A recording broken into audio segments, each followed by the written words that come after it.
Well, good morning and welcome to the last day of January 2025, and the markets are all higher, so that bodes well by historical standards for how the year should perform. In any event, today is Friday, January 31st, 2025, and I am Kenny Polcari, your host of the party, and here are the things that you need to know. Well, guess what? Apple beat on all measures, every one of them.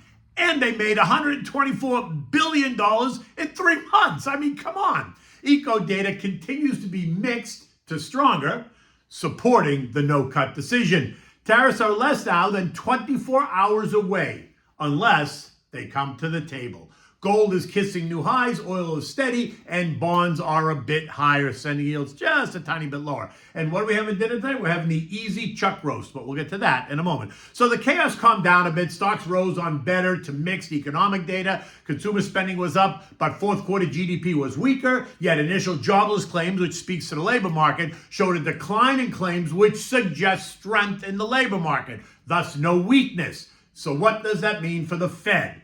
Well, it means the latest decision was correct, that they should not cut rates. And in my opinion, it continues to mean that there should be no change in rates going forward. But there are always those that buck the trend and look for a reason to cut rates. And that reason yesterday was the slightly weaker GDP report. Now look, we got a plus 2.3 annualized fourth quarter GDP, which is considered moderate.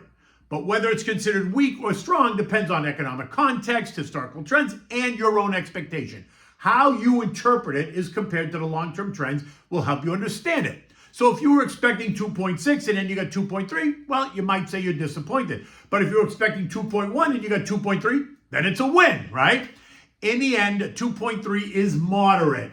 It's moderate growth, indicating that the economy is expanding, but not overheating. And if inflation remains under control and the job market remains strong, which it is, then guess what? A 2.3% rate is considered sustainable, and that's good.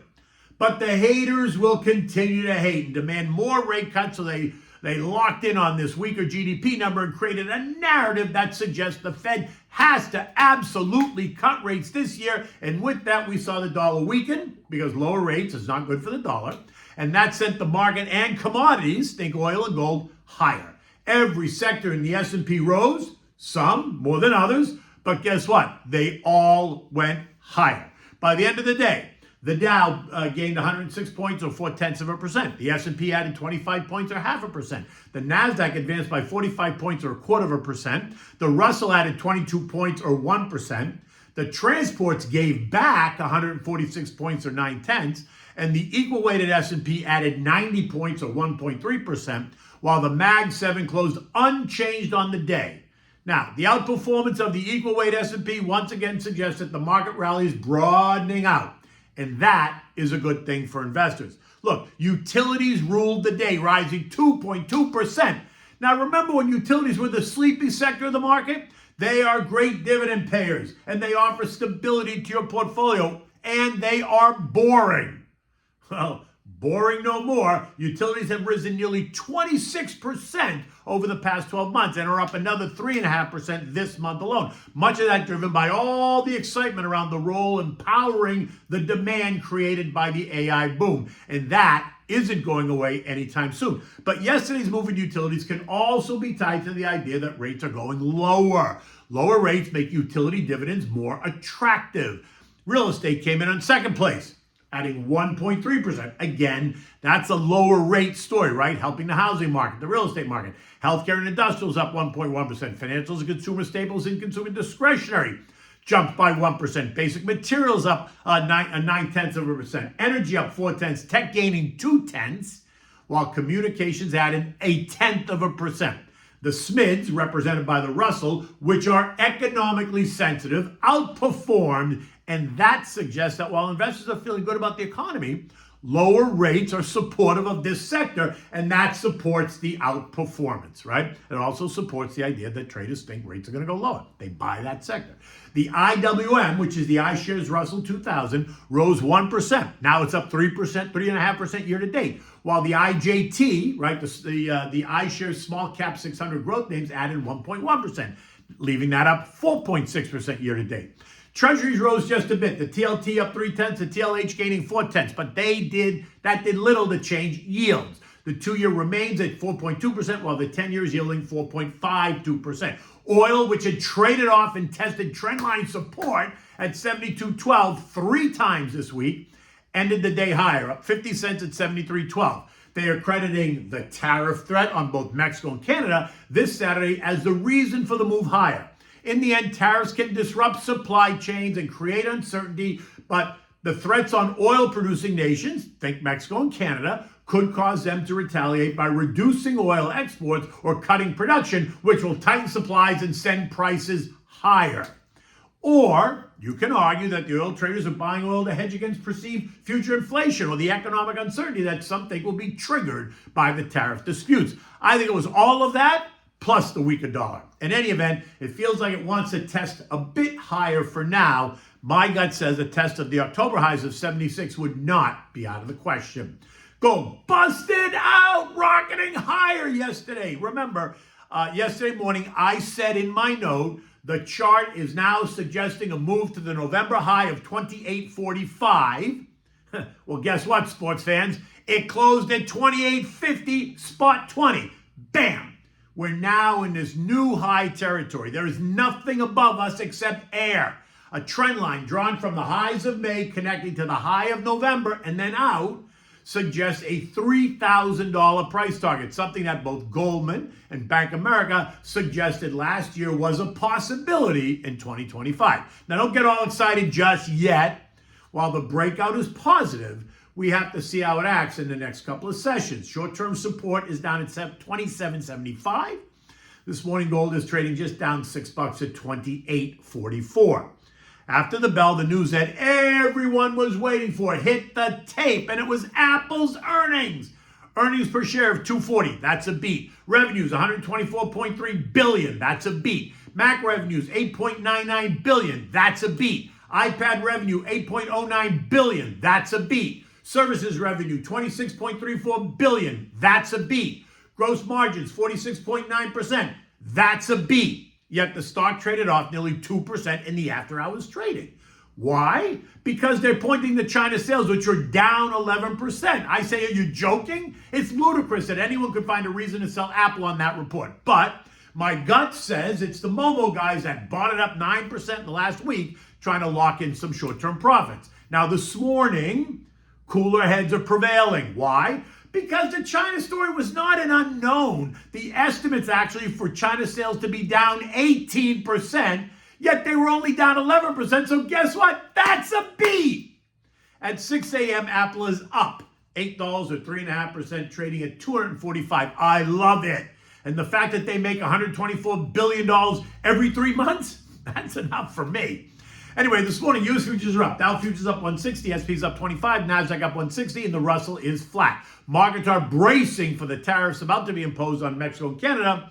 The question is, will they be negative or not? Eco data today includes the Fed's favorite inflation gauge, the PCE report, and it is expected to be up 0.3% month over month and 2.6% year over year on the top line, and both of those reads would be higher than last month. See what I mean? Trending higher. Core PCE of plus 0.2 month over month and plus 2.8% year over year, which would be in line with last month. So it's a toss-up. European markets are all higher. The ECB did cut rates yesterday by 25 bips, which was expected, taking their rate down at 2.75, making this the 5th time since June. ECB President Christine Lagarde warning of weakness in the Eurozone resulting in stagflation in the fourth quarter, we're only confirming the bets that the ECB will continue to slash rates throughout the year. Markets across the zone are all up between 0.2 and 0.5%. The S&P closed at 6,071, up 31 points, taking back the 30 points it lost on Wednesday. We're churning, right? We're down 30, then we're up 30. Then we're down 100, then we're up 100. My sense is that we're going to continue to churn, and that's good. We need to repair the damage done on Monday before moving really significantly higher. I am still in the camp that you need not to chase anything. You can find opportunities and value in plenty of places. As of today, this is how the sectors are, the 11 S&P sectors are lining up for the year. Financials and healthcare in the lead, up 7%. Basic materials up 6%. Communications and energy up 5.25%. Consumer discretionary up 4%. Utilities up 3.5%. Real estate up 2%. Consumer staples up 1.5%. Industrials up 1.1%. With tech the only loser, down 0.1% year to date. Now, down the list, you had disruptive tech, which is the ARC ETF, up 11%. Semis up 1.5%. Value up 3.5%. Growth up 3%. Aerospace and defense up 5%. Exploration production up 3.8%. Big pharma up 3.8%. Home builders up 6%. Retail is up 2.5%. Airlines up 4%. SMIDs up 4%. And the list goes on. Even bonds are up. The TLT is up 1.15%. The TLH is up 1.1%. Diversification is key. As you get older, younger investors, you can take on more risk. Long-term investors should take advantage of any weakness in high-quality names if they come under pressure for no other reason than the market cycle, right? A change in the thesis, though, would result in a change of your analysis and a change on whether you buy, hold, or sell.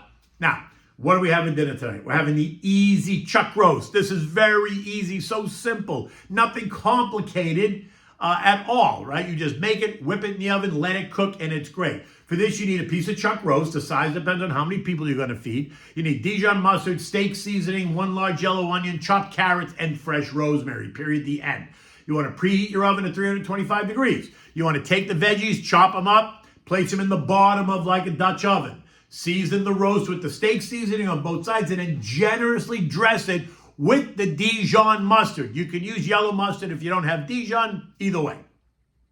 Then you're just going to cover it, right? Cover it tight. If you're not using a Dutch oven, you're using something else, just make sure you cover it tight with tinfoil. Place it in the oven, cooking it 1 hour per pound plus 30 minutes. So 3 pounds is going to be 3.5 hours, right? When it's done, you're going to remove it. You're going to shred it with 2 forks. Mix it up with the veggies and the juice that's in there and serve it family style with whipped mashed potatoes or whipped sweet potatoes. I make it on a bed of sweet potatoes and then place the shredded meat right on top of it. It is so good. It's simple. It's great for a warm, cozy meal if it's a cold night, you know, up in the Northeast or out on the northwest part of the country, or maybe even in the middle part of the country. In any event, it's not cold down here. It's going to be about 75, 78 degrees today. Absolutely gorgeous. And until Monday, take good care.